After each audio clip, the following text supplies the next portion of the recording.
Olá, está começando a Granja na TV. Eu sou Thaís Dávila e essa é a sua conexão diária com o agronegócio. Bem-vindo à primeira edição de 2025. A Faculdade de Meteorologia da Universidade Federal de Pelotas é a segunda mais antiga do país e olha que não temos muitas. Em outubro, nós conversamos com o vice-diretor da Faculdade de Meteorologia da UFPEL, Leonardo Calvetti, que falou sobre a importância da profissão de meteorologista, que vem crescendo a cada ano, em especial para a atividade agropecuária. Vamos ver como foi.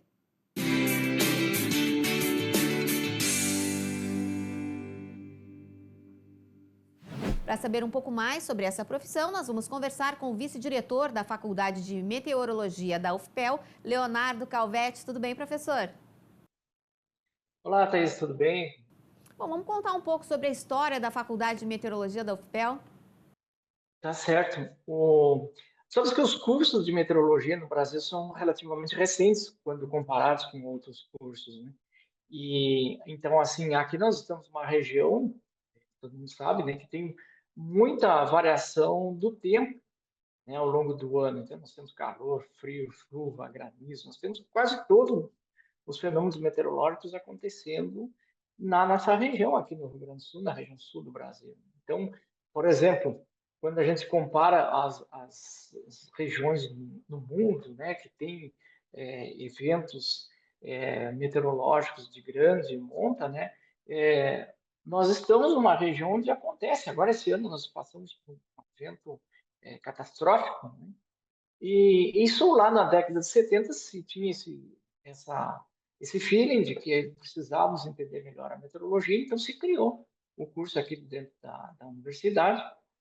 E na época, né, não tínhamos meteorologistas formados no Brasil, né, então muitos professores vieram de outras áreas, da física, da agronomia e da matemática, e foram fazendo pós-graduação no exterior e depois vindo aqui para o Brasil. E aí, ao longo desses anos, aí, da década de 80, 90 e agora 2000, já tem vários profissionais formados aqui e tem mais cursos no Brasil. Mesmo assim, não temos muitos cursos no Brasil. Hoje são 9 cursos no Brasil ao todo, né? São 2 aqui no Rio Grande do Sul apenas, né? Um na UFPE e outro em Santa Maria. E depois nós vamos ter um curso de meteorologia em Florianópolis e depois mais 2 em São Paulo, Rio de Janeiro, no Nordeste e no Norte do país. E há 30 anos se falava muito menos sobre mudanças climáticas do que hoje, né? Essas discussões todas vêm trazendo muita pressão sobre a profissão de meteorologista? Boa observação, ótima observação. Realmente existe uma pressão muito grande por respostas. Então, existem duas coisas fundamentais que respondem pela meteorologia. O quanto que existe das variações de temperatura, de umidade no mundo e qual é a nossa vulnerabilidade como atividade, né? Atividade que o ser humano faz, onde a gente vive. Então, as duas coisas estão em xeque. Nós temos uma vulnerabilidade grande e aqui vem o setor da granja, né? Que é a parte agrícola, é o seguinte: se a gente pensar no futuro, a própria Organização das Nações Unidas, elas estão preocupadas com o seguinte: nós vamos conseguir produzir alimentos suficientes daqui a 10, 20, 50 anos, dado essa variação do clima ou da forma que o clima está se comportando? Então, essa é uma pressão muito grande para que a gente possa responder. O quanto que esse clima vai se modificar ou oscilar, porque às vezes a gente está oscilando, não é só uma modificação, uma mudança climática apenas, mas são oscilações que outrora impactava menos, né? Isso a gente precisa ter as considerações. Então, por exemplo, esse evento que aconteceu em maio desse ano, nós tivemos em 1941 algo similar, né? E nós não temos total condição de fazer a comparação, porque não tem dados, né? Qual era a rede de observação que nós tínhamos em 1941 e como é que é hoje, Sim. né? Então, assim, nós estamos caminhando agora para uma grande preparação, que é de aumentar a observação do clima. Isso é fundamental, né? A observação do tempo para formarmos o entendimento do clima dessas mudanças. Então, assim, cada vez mais a meteorologia é demandada, né? em função daquilo que está realmente sendo modificado e o quanto que isso está impactando. Então, são duas áreas diferentes, né? Que é o quanto que nós somos impactados e quanto que nós somos vulneráveis e quanto que essa meteorologia, essa mudança no comportamento do tempo e do clima, ela afeta as nossas atividades. Então, nós hoje trabalhamos nessa conexão também, né? Então, o que nós estamos trabalhando? Observar melhor o tempo e o clima. Essa é o grande trabalho que a gente está fazendo hoje no mundo inteiro. A meteorologia caminha nesse sentido. Agora, como faculdade de meteorologia, como é que vocês trabalham na adequação, até mesmo do currículo, diante dessas mudanças que vêm acontecendo? Essa observação se dá também no plano acadêmico? Ótima pergunta, e parece que até a gente combinou, né? Porque nesse ano, nesse próximo semestre agora, nós vamos implementar um novo plano, um novo currículo no curso de graduação aqui em meteorologia. Por quê? Reagindo às mudanças, às necessidades das atividades, especialmente as atividades é, é, humanas, né, que nós fazemos. Então, por exemplo, nós hoje abrimos várias áreas, né, para estudar. Então, por exemplo, nós colocamos uma disciplina nova, que é a previsão de curtíssimo prazo de alta precisão, pensando nas atividades de alta precisão. Hoje a gente sabe que a agricultura de alta precisão ela precisa saber milímetros, né, para colocar na sua lavoura. Então, nós criamos uma disciplina para trabalhar muito mais valores de previsão, né? Claro que é no curtíssimo prazo, mas para trabalhar valores mais próximos da realidade possíveis de forma local, né? Então, o que nós estamos fazendo hoje para mudar o curso de graduação? Primeiro, tecnologia. O nosso curso hoje, nós ensinamos aqui dentro do curso linguagem de programação, por exemplo. Isso é fundamental. Olha Então, só. hoje, o meteorologista, ele precisa ter um pouquinho de tecnologia na palma da mão. Então, outra coisa que nós estamos tentando aprimorar, né, que é atividades práticas, é uma demanda muito grande, né? Atividades práticas. E aumentamos também a extensão, né, pensando nisso também. Então, o nosso curso, a base, ele é muito teórico, muito teórico. Ele tem ali 2 anos de física e matemática e depois 2 anos de meteorologia pura, né? Meteorologia, climatologia e outras áreas, como agro. Nós temos uma disciplina exclusiva de agrometeorologia, que trabalha somente a questão do agro, né? Então, é uma disciplina que pega toda a base da meteorologia, é dada lá no último semestre, e é aplicada especificamente para o agro, né? Pensando naquele profissional que pode atuar nessa área. O meteorologista ele precisa fazer uma especialização para virar agrometeorologista? Como é que funciona? Claro, para fazer pesquisa, tu pode fazer uma pós-graduação e na área de agrometeorologia sem problema nenhum, né? Para atuar como agrometeorologista previsor, aí tu precisa necessariamente fazer o curso de graduação de meteorologia. Então é mais ou menos, por exemplo, assim, é, lá na medicina tu quer ser oftalmologista, né? Então tu precisa fazer primeiro a faculdade de medicina e depois te especializa em oftalmo, né? A mesma coisa aqui, tu faz o curso de meteorologia e te especializa em agrometeorologia para fazer previsão. Para fazer pesquisa, é claro que diversos outros cursos, pode fazer agronomia, veterinária, zootecnia, é, diversos cursos para atuar como pesquisador, né? Mas para fazer previsão, isso é questão da legislação do próprio CREA, né? A lei antiga, até de 1982, que estabelece os critérios para fazer previsão de tempo e clima. Professor, como é que é o perfil do aluno que chega hoje na faculdade de meteorologia? É como você que trabalhava antes na agricultura e chega com uma curiosidade a respeito? Qual é o perfil? Sabe que isso é uma coisa bem interessante, que nós temos vários alunos que foram atingidos por tempestades. né? Agora mesmo nós temos um aluno recente, que ele adiantou no Prado, ali na região perto de Caxias, né? Que ele diz assim, olha, eu, nossa cidade foi atingida por uma grande tempestade e depois eu me interessei muito por meteorologia e achei o curso de meteorologia e achei interessante cursar. E hoje ele é nosso aluno, inclusive está fazendo uma atividade aqui de extensão justamente na parte de tempestade, que é onde ele gosta. Então, assim, nós estamos recebendo alunos de diversos lugares que foram impactados na sua infância, na sua adolescência, por eventos meteorológicos e por questões de clima. Sim, então nós estamos recebendo esse tipo de alunos. Sim. Que interessante. E para a gente encerrar, professor, como é que é estruturada a UFPEL aí no que diz respeito à meteorologia? Tem a faculdade e o que mais? Sim, sim. A faculdade hoje conta com mais de 100 cursos, né? Então a gente tem uma interação muito grande aqui, inclusive com o curso de jornalismo, que nos ajuda também bastante, porque nós não sabemos apresentar, né? A gente consegue fazer a previsão, mas não sabe apresentar. Então o pessoal nos ajuda bastante, o pessoal da comunicação aqui. Nós temos um centro de previsão dentro da faculdade que tem meteorologistas já formados, né? Muitos deles aqui, inclusive. Então, eles fazem previsão todos os dias para o estado do Rio Grande do Sul todo.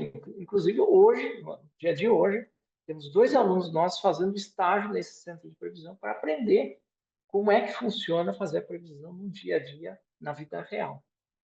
Nós temos muita interação com a Defesa Civil também. Então, aqui a universidade tem uma interação muito grande com a Defesa Civil. Então, nós atendemos principalmente a Defesa Civil de Pelotas e a Defesa Civil de Rio Grande. Temos um contato direto com a Defesa Civil aí em Porto Alegre também. E nós temos um contato com o curso de agronomia aqui, que tem a Fazenda da Palma, que ela fica distante, cerca de 20 quilômetros daqui, e é onde a gente tem a estação meteorológica e faz os experimentos agronômicos, agrícolas, né, lá, e os alunos vão coletar dados, né, hoje em dia é transmitido esses dados, né, mas coletar dados dentro das culturas, para fazer um estudo da variação temperatura, umidade, radiação solar, pressão atmosférica e da chuva ao longo da safra, né, da lavoura. Então, a gente faz essas interações aqui internamente. Temos relações com o curso de recursos hídricos também, que atuou diretamente na sala de situação durante a enchente. Enfim, temos... hoje em dia, todo mundo nos procura, a gente nem consegue atender tudo. Muito bem, então, professor Leonardo Calvetti, vice-diretor do curso de graduação na Faculdade de Meteorologia da UFPEL. Muito obrigada pela participação. Ficamos à disposição, Thais, muito obrigado aí pela entrevista. E estamos aqui em Pelotas, no campus Capão do Leão, que fica na cidade de Capão do Leão. Então, estamos à disposição aí e os interessados em cursar, fazer o curso ou a pós-graduação, estamos abertos. Então, muito obrigado e uma ótima semana, um ótimo primavera para todos. A Granja na TV faz um rápido intervalo e em seguidinha voltamos com a nossa programação especial.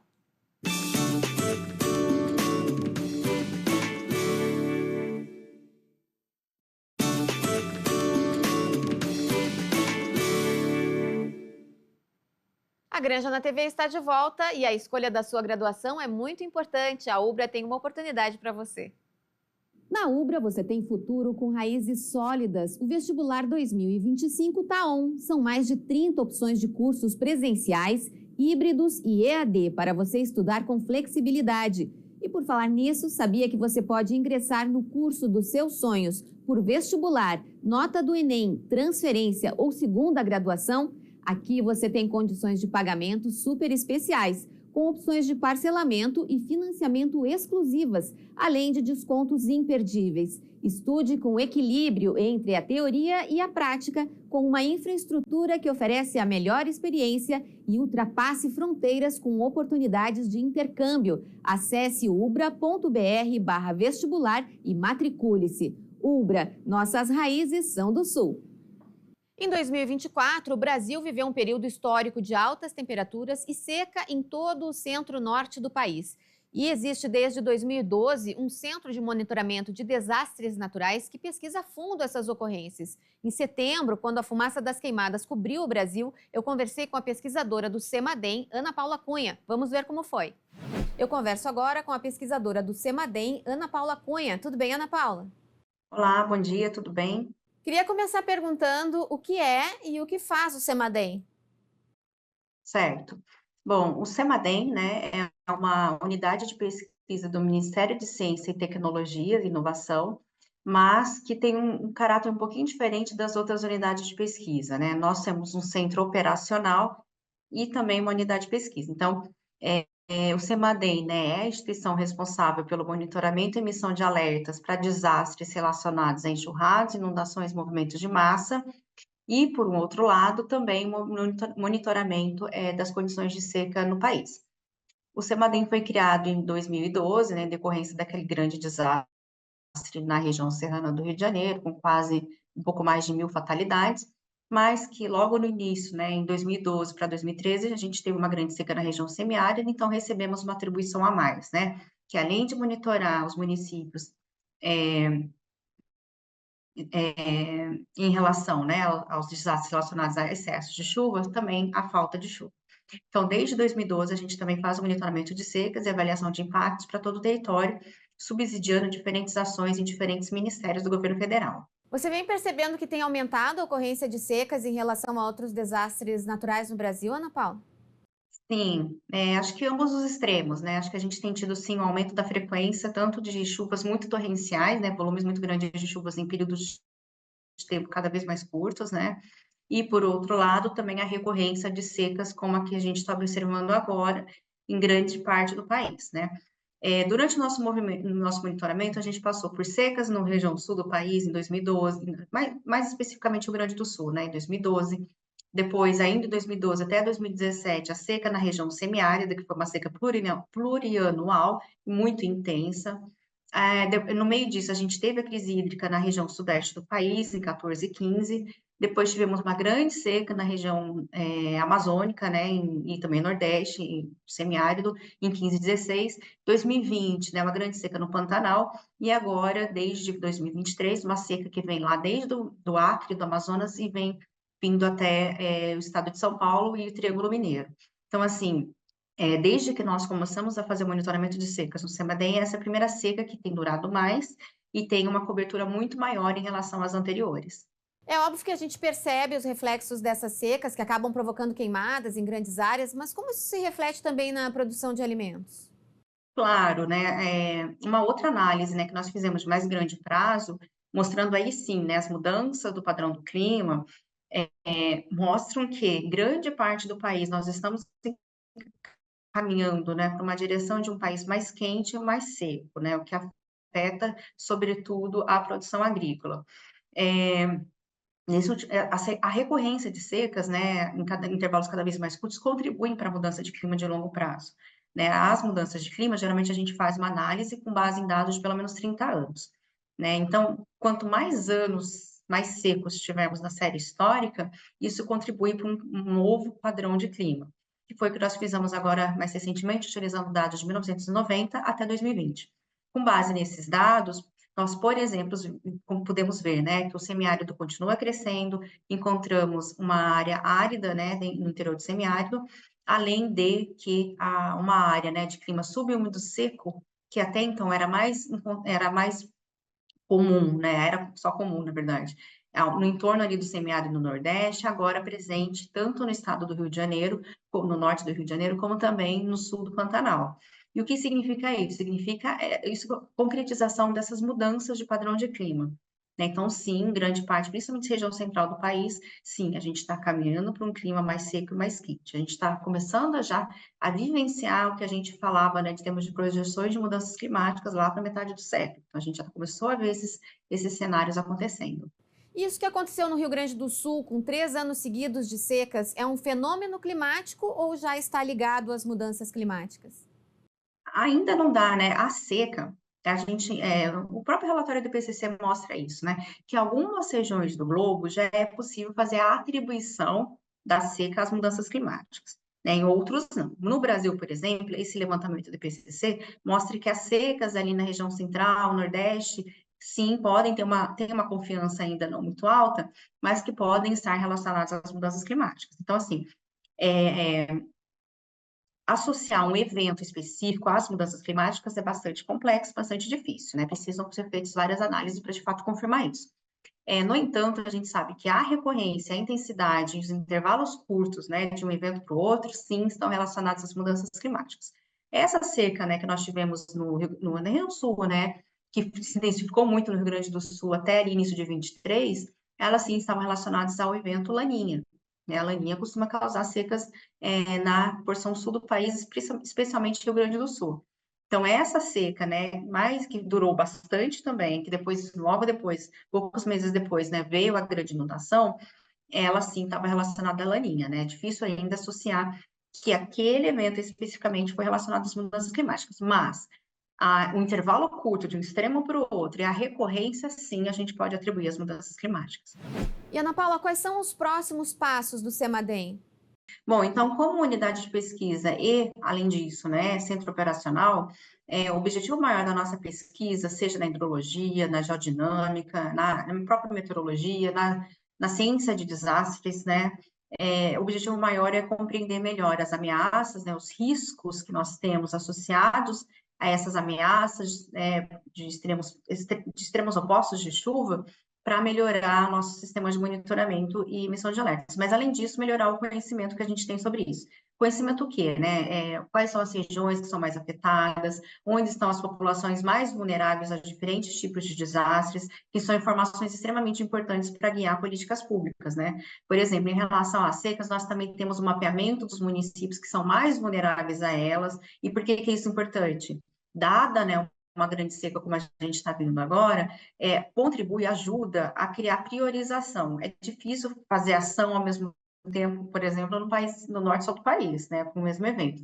Então, esse tipo de análise, né, que é desenvolvida no CEMADEM também, ajuda a criar prioridades para os municípios que devem ser mais rapidamente atendidos, dependendo. Ana Paula Cunha, muito obrigada pela sua participação. Obrigada, eu que agradeço. Tchau, tchau. A área rural de Porto Alegre é uma das 3 maiores entre as capitais brasileiras, ficando atrás apenas de Palmas, no Tocantins, e de São Paulo. Em um espaço tão grande, existe muito trabalho interessante acontecendo. Em novembro, a repórter Milena Demamã conheceu um sítio que produz por meio do sistema de agrofloresta. Vamos ver. 8% do território de Porto Alegre é área rural. Muita gente não conhece, mas dezenas de produtores rurais vivem da venda da produção primária. No extremo sul da capital, desde 2013, o Sítio Natural, uma propriedade construída com muito suor pela Cristine e o Roger, foi implantado o sistema agroflorestal para o cultivo de plantas e hortaliças. O sistema agroflorestal é um método de plantio que imita a natureza, imita a floresta, né?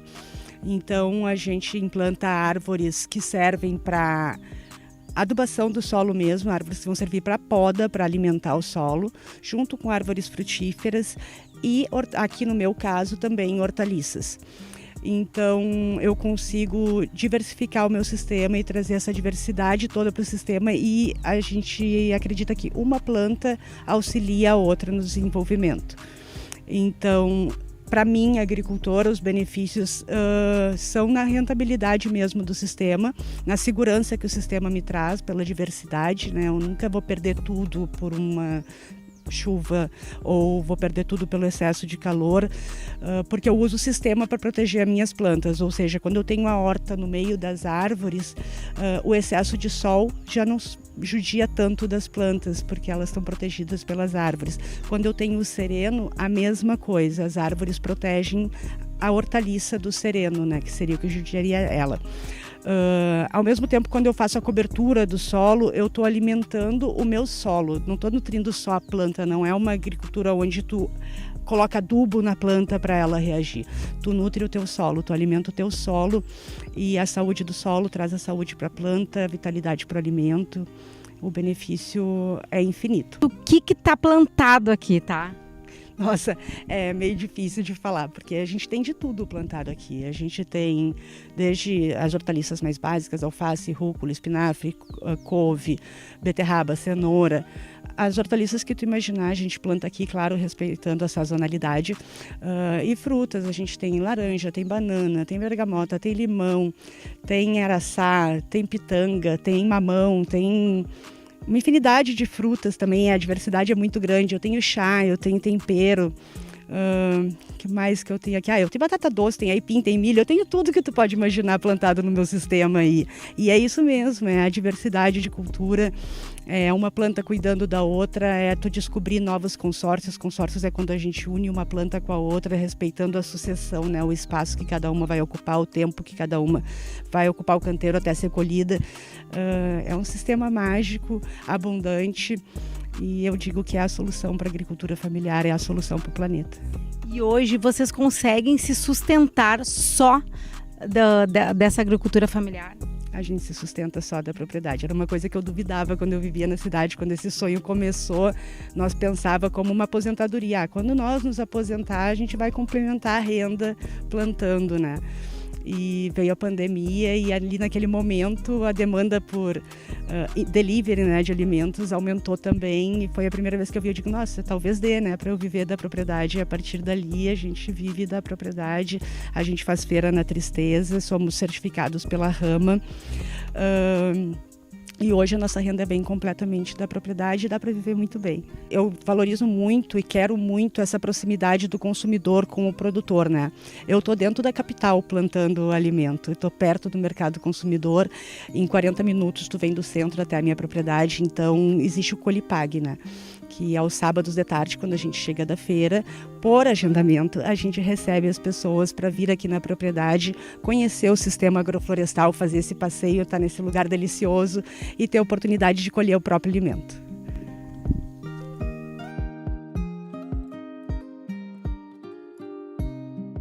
A Granja na TV de hoje fica por aqui. A gente se encontra de novo amanhã. Até lá!